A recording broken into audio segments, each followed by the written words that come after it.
What are some government secrets that have been declassified that most people still don't know about? That the US granted various high-ranking Nazis a place in our society in return for various services. Some guilty of war crimes were among them. The US caused the death of the world's first commercial satellite, Telstar, only a few months after it was launched. We set off a nuclear blast in space. 5. Actually, and that blast, Starfish Prime, created an electromagnetic pulse, EMP, that killed Telstar, which was placed in orbit the day after the test. The EMP effects energized the Earth's magnetic field long enough to cause the satellite to die on orbit. The Gov didn't tell AT&T what happened until around 2005 or so. Whoops, our bad dart, sorry. Wireless transmission of audible voices into the skulls of human beings, accomplished decades ago. Glimpses of weapons based on this technology have been uploaded and quickly pulled down from military websites. The army calls it V2K for voice to skull, also referred to as voice of God weapon. Abu Zubaydah, SP, was waterboarded, 83 times, but that didn't get him talking. What did was a visitation in his cell from Allah, who spoke to him and told him his cooperation would make things easier on the other brothers. More than, he was able to withstand the waterboarding for quite some time, and by that I mean probably 35 seconds, and a short time afterwards. In the next day or so, he told his interrogator that Allah had visited him in his cell during the night and told him to cooperate. 18. More than eventually, it was reported that Abu Zubaydah had been waterboarded at least 83 times. 19. I'm just waiting until the JFK case is declassified, because it sure as hell wasn't Magneto's fault. We ducked up the Castle Bravo test. For those who don't know, the Castle Bravo test was the largest nuclear explosion ever produced by the United States. The short and sweet is that we packed the explosive components in with a bunch of benign substance. The benign substance was an isotope of the explosive it, so the ratio was like %60 of the active element and %40 inactive. He didn't know that if you blast the inactive isotope with enough energy, it transforms itself into the active isotope. We made the explosion much bigger than intended, and it almost killed the skeleton crew in the observation bunker. We estimated beforehand that the explosion would be somewhere in between 4 MGT and 8 MGT, 8 being the scary big end of the spectrum. It was 15 ducking megatons. When American Indian Movement, AIM, protesters occupied the Bureau of Indian Affairs, BIA, headquarters in 1972, they found secret documents that some native women had been sterilized without their knowledge or consent. By the time the public knew about the SR-71, it was old technology. The aircraft was so fast that the standard operating procedure for missile evasion was to accelerate. None have ever been shot down. Whatever replaced it is better. After World War II, the United States gave immunity to Shiro Ishii, the Japanese army medical officer responsible for lethal human experimentation and biological warfare projects. He performed so many horrible acts on PALs in Unit 731, just to see what would happen. Seriously, his unit conducted physiological experiments on human subjects, including vivisections, forced abortions, and simulated strokes, heart attacks, frostbite and hypothermia. American scientists decided this information was invaluable and he was never tried for his crimes. He was given immunity in exchange for his information on chemical and biological warfare. There are a number of secrets from World War II and after that have been declassified yet few know about. Most involve things like troop movements, etc. It may seem weird to only declassify them decades later, but the fact is military doctrine changes very slowly, and even something as simple as a janitorial supply list can give a good estimate of the number of personnel in an area. Area 51. Tested MiGs. Stealth tech. Used it to evaluate US recon satellites and screw around with the Ruskies. During World War II, Stalin warned the Japanese that the US was planning on bombing Formosa, practically giving away our plans to invade the Philippines. He didn't want the war to end too soon, as it would cut down on the territories he could conquer and claim for the USSR. Project MK Ultra. During the Cold War, the CIA initiated Project MK Ultra, a secret and illegal human research program to investigate potential mind control systems. The program's operators examined the effects of hypnosis, biological agents and drugs, such as LSD and barbiturates, on human subjects. Some historians suggest the program was designed to develop a mind control system that could be used to program the brains of potential assassins. The CIA was helping smuggle sugar into the US. Sorry for the delay. Here is the wiki page of the allegations. Here is the overview of the movie that you Don Chocodile mentioned. Another wiki page about it. Here is a YouTube trailer of the movie for the movie junkies out there. Oh. And here is Jeremy's page. Just cause he's a badass. Sorry if I can't find super solid proof about it, but it was 100% confirmed true. The US government allowed criminals to buy weapons from gun stores and transport them to Mexico. Also parts to make grenades. These guns have killed, at least, over 200 people, including a US Border Patrol agent. Eric Holder was forced to release over 60,000 pages of documents last night, not getting a lot of attention though because of the elections. Edit. Operation Fast and Furious.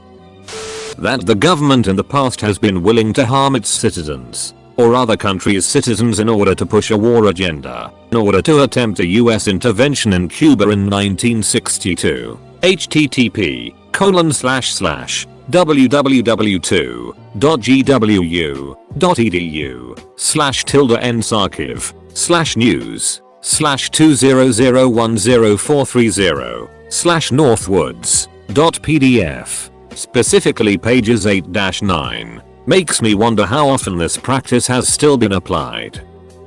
From Some Flying Magazine. The SR-71 was introduced in 1966, at a time in which commercial aircraft were pretty much limited to 25-30 feet altitude maximum. There was a very junior air traffic controller, bored out of his mind, minding a ATC center somewhere in the heartland. Now, he frequently handled and scheduled changes in altitude. Pilots would call them in and he'd routinely grant the change. This evening, he gets a call. Northfield ATC. This is Rainbird 27. Requesting altitude 50,000. Controller. Okay, Rainbird 27. If you can get up to 50k, you can have it. Rainbird 27. Roger that. Descending to 50k. Thanks and good night. The US Army, SL-1 nuclear accident. The SL-1 was a low-power test reactor in Idaho. They shut the reactor down for the holidays. On the 3rd of January, 1961, 3 guys went in to power it back up after coming back from vacation. Part of the startup required they reconnect the control rods to the mechanism that raises and lowers them in the pile. To do this, they needed to manually raise the rods a few inches. We'd grab the rod assembly by hand and lift it. For some reason which isn't clear, the reactor operator who was lifting one of the rods suddenly lifted one of them almost 2 feet too far. Probably because it was stuck and he was pulling hard on it and it broke free. This caused the reactor to immediately go critical and superheat the coolant water, causing a steam explosion and blasting the shield plugs out of the top of the reactor. Also not clear is why the shift supervisor was standing on top of the reactor at the time. He was found impaled by one of the shield plugs in the concrete ceiling of the reactor room. The explosion killed the operator instantly. The third participant survived a blast and was found in the reactor room by rescuers, but later succumbed to his injuries. The reactor melted down. The site was buried and abandoned. That both Obama and Queen Elizabeth are reptilians. NSA SIGINT declassified in 2005. http://www.edu.edu/press20051201.htm demonstrated that the second Gulf of Tonkin incident, which provided the casus belli for America's ground war in Vietnam, never actually happened. If you cross Detroit's southern border, you are in Canada.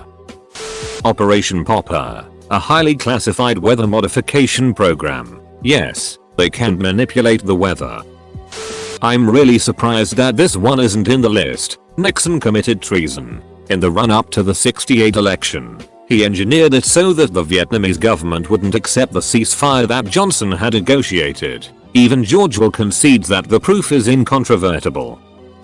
Late to the thread, but Julia Child was an OSS operative. The OSS was the precursor to the CIA. This was declassified not very long ago. She did work in the China-Burma-India theater, I believe. The vast majority of the Vatican archives are open to the public, and they are working to digitize it to make it even more accessible. Fun fact about MK Ultra. In the late 50s and early 60s, one of the head professors of psychology at Harvard decided to conduct an experiment on the school's brightest and most talented students. The purpose of the experiment was to observe and document what happens when you stress, bully and overwhelm persons with high IQs. The students were publicly berated, even mocked by various professors participating in the program, and fundamental ideologies were questioned and even attacked. Christians were exposed to logical flaws in the Bible. Atheists were challenged to explain the root of some of the most basic and mysterious components of the universe. Liberals were assaulted as weak and naive. Conservatives attacked for being greedy. Even the students' friends and family were fair game. The program was sponsored and overseen by the CIA and managed by Dr. Henry Murray. It began in 1959 and scrapped in 1962. Dr. Murray was quite candid about his experiments after they concluded. One of the students, who was an unwilling and unaware test subject, was, wait for it, Ted Kaczynski, the Unabomber.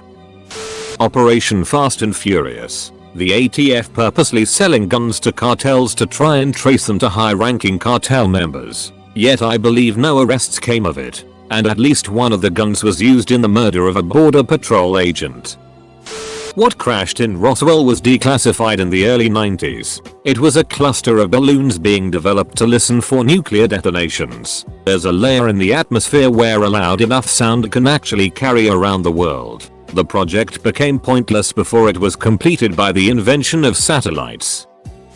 The United States supported the brutal dictator Pinochet, assassinated Colonel Schneider, and trained DINA, Chilean intelligence paramilitary group that committed human rights abuses including disappearances, deaths, and torture. Nixon and Kissinger damaged Chile's economy in order to destabilize the country, creating a coup climate. These files have been declassified and you can read them all in the Pinochet file. UK here. During World War II there was a night ferry off the Dorset coast. This was in fact a government experiment ship spraying virus and bacteria over Dorset so they could measure how far the cloud went by counting the dead. Extremely surprised as to how this wasn't previously mentioned. But Hitler did not kill himself at the conclusion of World War II. He escaped. Testing dispersion patterns of bio and chem warfare agents in populated areas with ZNCDS. Project Pluto. Terrifying idea. We took the Nazis' aviation research after World War II. The research at times used actual human guinea pigs for research. My father was a part of the American Operation Ivy Bells, the underwater part. He didn't know he was allowed to talk about it until someone else released a book about it a few years back.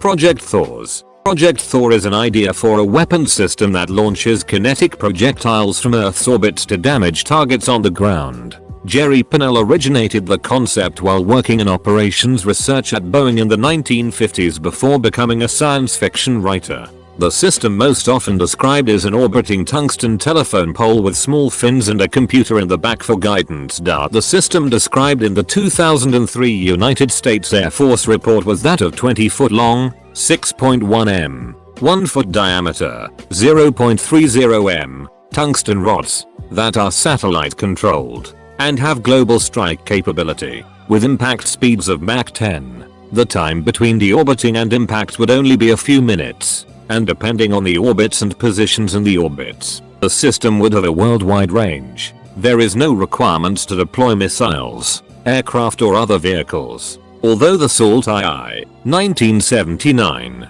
prohibited the deployment of orbital weapons of mass destruction, it did not prohibit the deployment of conventional weapons. The system is not prohibited by either the Outer Space Treaty or the Anti-Ballistic Missile Treaty. Some systems are quoted as having the yield of a small tactical nuclear bomb.